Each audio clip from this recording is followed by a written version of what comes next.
Sir నమస్కారం sir. నమస్తే అండి. సార్ 'తండేల్' మూవీ మరి నిన్న రిలీజ్ అయింది. కాస్త టాక్ మిక్స్డ్‌గా రావడం మనం చూసాం సార్. అయితే ఇప్పుడు ఈ cinema first day collection report ఏ విధంగా ఉంది? ఎన్ని కోట్లు వసూలు చేసింది? మరి టార్గెట్ రీచ్ అయ్యే ఛాన్సెస్ కనిపిస్తున్నాయా సార్? అంటే టార్గెట్ రీచ్ అవుతుందా లేదా అనే దానికంటే కూడా వీళ్ళు ముందు హ్మ్. విజయోత్సవాలు అయితే జరిపేశారు నిన్న.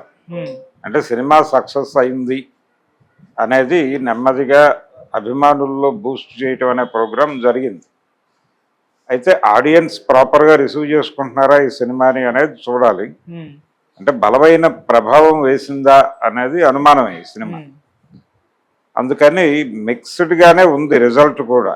ఈ రోజున బుకింగ్స్ పరిస్థితి చూస్తే 60% పైన ఆక్యుపేషన్ కనిపిస్తోంది, కానీ పూర్తిగా లేదు. కనీసం 70 అన్నా పెర్ఫామ్ చేయాలి, ఇది వీకెండ్ కాబట్టి.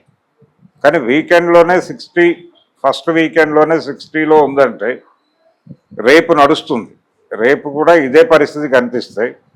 ఇది డ్రాస్టిక్గా మండేకి ఏ 30కో 35కో వెళ్ళిపోతే ఏంటి పరిస్థితి అనేది అనుమానం. అందుకని ఇది పూర్తి స్థాయిలో ఆడియన్స్ని ప్రభావితం చేసింది ఈ సినిమా అని అయితే చెప్పలేము. అంటే మౌత్ టాక్ మాత్రమే కాదు, రివ్యూస్ అన్నీ పాజిటివ్గానే వెళ్ళినాయి. రివ్యూస్ పాజిటివ్గానే ఉన్నప్పటికీ కూడా ప్రజలు ఈ సినిమా వైపు డైవర్ట్ కావడం లేదు. కాకపోవడానికి ఏమిటి కారణం అంటే మౌత్ పబ్లిసిటీ ప్రాపర్గా స్ప్రెడ్ కావట్లేదు. అంటే సినిమా గొప్పగా ఉంది అని చెప్పలేకపోతున్నారు బయటకు వచ్చినటువంటి వాళ్ళు. అలాగని పూర్తి స్థాయిలో మరీ బాగాలేదు అని చెప్పే పరిస్థితి కూడా కాదు. అందుకని ఒక మిక్స్డ్ ఒపీనియన్ మీద కథ నడుస్తోంది. దీంతో వాళ్ళు అనుకున్నటువంటి 60 అనే అంకె రీచ్ అవ్వగలరా అనేది పక్కన పెట్టేసిన నష్టాల నుంచి బయటపడేటువంటి అవకాశం అయితే కనిపిస్తోంది. బయ్యర్లకి కష్టాలు మిగిల్చే సినిమాగా ఉండకపోవచ్చు, ఆ మేరకు సినిమా బ్రేక్ ఈవెన్ అయ్యే అవకాశం ఉంది. కానీ భారీ విజయం సాధించే పరిస్థితి లేదు. రెండోది, హిందీ బెల్ట్లో ప్రాపర్గా ఈ సినిమా కనెక్ట్ కాలేదు. కనెక్ట్ కాకపోవడానికి పర్టికులర్గా ఇలాంటి కథలు ఎంపిక చేసుకున్నప్పుడు దీని మీద కొంత ముందు నుంచి ఆ మార్కెట్లోకి సబ్జెక్ట్ని ఎక్కించాలి. అంటే సినిమా చూసి జనాలు మాట్లాడుకుంటారు అనేది వేరే గొడవ. సినిమా చూపించడానికంటే ముందు ఈ సబ్జెక్ట్ని ఎక్కించాలి.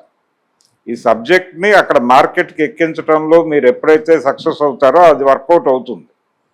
అలా కాకపోతే విపరీతమైనటువంటి నెగిటివ్, అంటే ఒక ఇబ్బందికరమైనటువంటి పరిస్థితులు తలెత్తుతాయనేది మనకి సైరా నరసింహారెడ్డి సినిమాతోనే అర్థమైంది. ఆ క్యారెక్టర్ని అక్కడ ప్రాపర్గా ఎక్కించలేదు ముందే హిందీ బెల్ట్లో. ఆ ఎక్కించడానికి సంబంధించి పత్రికల్ని వీటన్నిటిని ఆశ్రయించాలి. ఈవెన్ అక్కడ లోకల్గా బలంగా ప్రభావితం చేస్తున్నటువంటి యూట్యూబ్ ఛానల్స్లో ఈ ఇన్సిడెంట్ని అక్కడ డ్రైవ్ చేయాలి. అంటే కొంత మీడియా డ్రైవ్ అనేది అవసరం. ఈ అవసరాన్ని గుర్తించట్లేదు. ఈ డ్రైవ్ కనుక ప్రాపర్గా జరిగి ఉంటే దాని మీద ఆ పునాది మీద సినిమా రిలీజ్ అయితే అప్పుడు రిజల్ట్ కొంచెం అంటే వీళ్ళకి ఫేవర్గా ఉండే అవకాశం ఉండేది. అందుకని హిందీలో పెద్దగా పెర్ఫామ్ చేయట్లేదు ఈ సినిమా. ఇంకా తెలుగులోనే తడబాటుతో నడుస్తోంది, హిందీలో ఇంకా డౌన్లోనే ఉంది. రైజ్ అవుతుందని అంటున్నారు. టాక్ స్ప్రెడ్ అవ్వాలి, మేబీ 1 or 2 డేస్లో రైజ్ అయ్యేటువంటి అవకాశం ఉందని చెప్తున్నారు. కానీ అది చూడాలి. తెలుగులో మండే నుంచి పరిస్థితి ఏంటి అనేది అయితే ప్రస్తుతం ఆందోళన కలిగిస్తోంది. ఇది 1 వీక్ బలంగా కనుక పెర్ఫామ్ చేసి నెక్స్ట్ వీకెండ్ వరకు నిలబడగలిగితే చాలు థియేటర్లో అనేది. బయ్యర్స్ అంటే భారీ మొత్తాలకేమీ సినిమా మీద ఎవరు జోదవాడే ప్రయత్నం చేయాల, కాబట్టి సేఫ్ గేమే నడిచింది. బయ్యర్స్ మరీ కష్టాల పాలు ఎవరు బయటకు వచ్చేస్తారు, బయటకు బ్రేక్ ఈవెన్ అయ్యేటువంటి ఛాన్సెస్ అయితే ఉన్నాయి. ఆ మేరకు మాట్లాడుకోవాలి. సినిమా నిజంగానే వాళ్ళు ఒక ప్రాపర్గా ఒక ఫీల్ గుడ్ లవ్ స్టోరీ చెయ్యాలి అని మాత్రమే అనుకుని ఉంటే డెఫినెట్గా ఇది మంచి విజయం అందించేది సినిమా. ఎందుకంటే అద్భుతమైనటువంటి పెర్ఫార్మర్స్ ఉన్నారు, అద్భుతమైనటువంటి కంటెంట్ వాళ్ళ చేతిలో ఉంది. అంటే చాలా కథని కుదించేసి కథకి సంబంధం లేని విషయాలు మేజర్గా డిస్కషన్కి పెట్టారు ఇక్కడ. అది ఆడియన్స్ని ఇబ్బంది పెట్టింది. అవన్నీ ఎందుకు అంత జుగుప్సాకరంగా ఆ సన్నివేశాలు తీయవలసిన అవసరం ఉందా అనే దిశగా చర్చ జరుగుతోంది బయట. ఇది సినిమాని ఇబ్బంది పెడుతుంది, సినిమా టాక్ని ఇబ్బంది పెడుతున్న అంశం అది. దీంతో పాటు ఆ టైంలో ఎవరెవరైతే ఆ కార్యక్రమాల్లో పాల్గొన్నారో వాళ్ళని ప్రాపర్గా పోర్ట్రైట్ చేయలేదు అనేది ఇంకో గొడవ. ఇప్పుడు ఆ పార్టీ ప్రతిపక్షంగా ఉంది. ఆ రోజున నిజానికి ఆ ప్రభుత్వాన్ని తట్టి లేపి నడిపించినటువంటి అలనాటి మంత్రి గారు, ఆయన తర్వాత రాజ్యసభకి వెళ్ళాడు, ప్రస్తుతం తెలుగుదేశం పార్టీతోనే ఉన్నాడు. అంటే వారి ప్రభావం లేకుండా ఈ సినిమాలో నడిపే ప్రయత్నం చేశారు. ఇది వాంటెడ్గానే చేశారు అనేది వినిపిస్తోంది. వాంటెడ్గా అంటే టీడీపీ కనుసన్నల్లోనే, అంటే వారికి చెప్పారు ఈ ఇన్ఫర్మేషన్, మేము దీనిలో అలనాటి ప్రభుత్వం తాలూకా పాత్రను పూర్తిగా కుదించేశాము అని వారికి ఒక హామీ చిత్ర యూనిట్ నుంచి లభించింది అనే మాట కూడా వినిపిస్తోంది.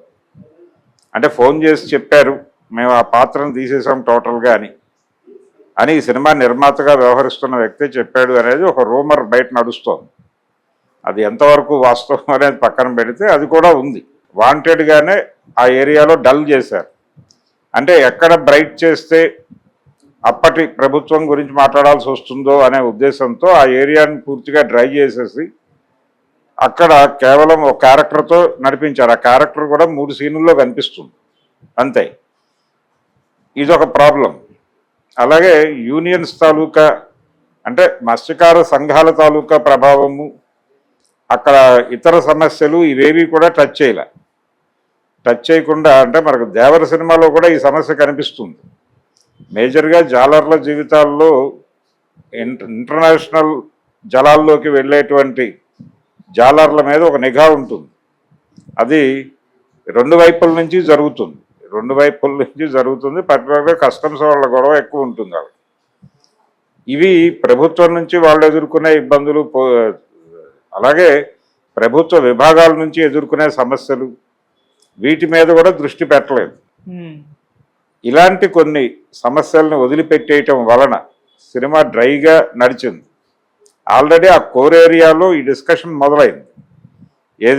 ఏ ప్రాంతం నుంచి ఈ కథను తీసుకున్నారు, ఆ ప్రాంతంలో ఆ సమయంలో నిజంగా మాకు సహాయం చేసిన వాళ్ళ గురించి ఈ సినిమాలో మాట్లాడలేదు అనే అభిప్రాయం కొన్ని టీవీ ఛానల్స్లో అక్కడ లోకల్ పీపుల్ మాట్లాడేస్తున్నారు. పర్టికులర్గా జగన్ ప్రభుత్వం మాకు, అంటే ప్రతి ఫ్యామిలీకి వాళ్ళు 5 లక్షలు ఎంతో సహాయం ప్రకటించారు ఆ రోజున. అంటే ఈ జీవితాలు ఏమిటి, వీళ్ళు 9 నెలలు సముద్రం మీద 3 నెలలు ఇళ్లలోనూ బతికేటువంటి జీవితాలు. ఆ 9 నెలల్లో వాళ్ళు సంపాదించిన సంపాదనే వీళ్ళకి ఆధారం సంవత్సరం అంతా. సో ఆ ఆధారం లేకుండా వాళ్ళు వెళ్ళిపోయి జైల్లో కూర్చుంటే వీళ్ళ కుటుంబాలు ఎలా వెళ్ళాలి అనే సమస్య మొదలైనప్పుడు ఆ సమస్యలు బలంగా తెలిసినటువంటి వ్యక్తి ఆయన. అంటే ఇప్పుడు రాజ్యసభ సభ్యుడు, అప్పటి మంత్రి గారు, ఆయన కొంచెం చొరవ చేసి ముఖ్యమంత్రితో మాట్లాడి కొంత ముందుకు నడిపించి 5 లక్షల సహాయం ఇచ్చేటువంటి పరిస్థితి తీసుకొచ్చాడు. ఇదేది కూడా సినిమాలో టచ్ చేయకపోవడం కూడా విమర్శలు దారి తీసింది. దీని తాలూకా ప్రభావం కూడా ఉంది జనాల మీద. అంటే వీళ్ళేదో ఒక స్టాండ్ తీసుకుని ఒక డిజైన్డ్ సినిమాగా నడిచింది ఇది. అంటే వీళ్ళు మార్కెట్ స్ట్రాటజీలో భాగంగా పాకిస్తాన్ మీద ప్రేమ అని ఎందుకు అంటున్నానంటే, పాకిస్తాన్ ఎలిమెంట్ మీద ఎక్కువ శ్రద్ధ పెడితే పాకిస్తాన్ వ్యతిరేకతని, ఇస్లాం వ్యతిరేకతని రెచ్చగొట్టడం ద్వారా ఈ సినిమాని విజయ పథంలో నడిపించాలని అనుకున్నాడు ఆయన, అరవింద్ గారు. అనుకోవడమే సినిమాని దెబ్బకొట్టింది. అంటే దానికి మెజారిటీ ఫిలిం దానికి కేటాయించేసి అసలు కథకి, వీళ్ళు వర్కౌట్ చేసినటువంటి కథకి చాలా స్పేస్ తగ్గించేసి కుదించేసి అలా చంపేశారు సినిమా. అంటే ఒక ఫీల్ గుడ్ లవ్ స్టోరీ, దాని మీద కొంత, అంటే మనం ఆల్రెడీ ఇలాంటి కథలు చూసాం ఇంతకుముందు. రోజా అనే సినిమా చూసాం. రోజాలో ఉగ్రవాదులు పట్టుకెళ్ళిపోతే ఆవిడ ఫైట్ చేసి ప్రభుత్వంతో, బ్యూరోక్రసీతో నానా యుద్ధాలు చేసి అతను తెచ్చుకుంటుంది. ఆ చిన్న పాయింట్నే వాళ్ళు చాలా ఇంట్రెస్టింగ్గా నడిపారు. ఇక్కడ 22 కుటుంబాల స్ట్రగులు ఎంత అద్భుతంగా తీసుండొచ్చు దాన్ని. అసలు దాన్ని పూర్తి స్థాయిలో పక్కన పారేసి ఇంకేదో తీశారు. ఆ ఇంకేదో తీయటమే సమస్య. ఈ రోజున 60% వీకెండ్లో ఆ కలెక్షన్స్ కనిపించడానికి అదే కారణం. రేపు కూడా ఇంతకంటే బెటర్గా పెర్ఫామ్ చేస్తుందని అనుకోలేము. మ్యాక్సిమం పెరిగితే ఇంకో 10 పెరుగుతుందేమో. ఇది మండే 40కో పడిపోతే ఏమిటి పరిస్థితి అనేది మాత్రం విషమ స్థితి.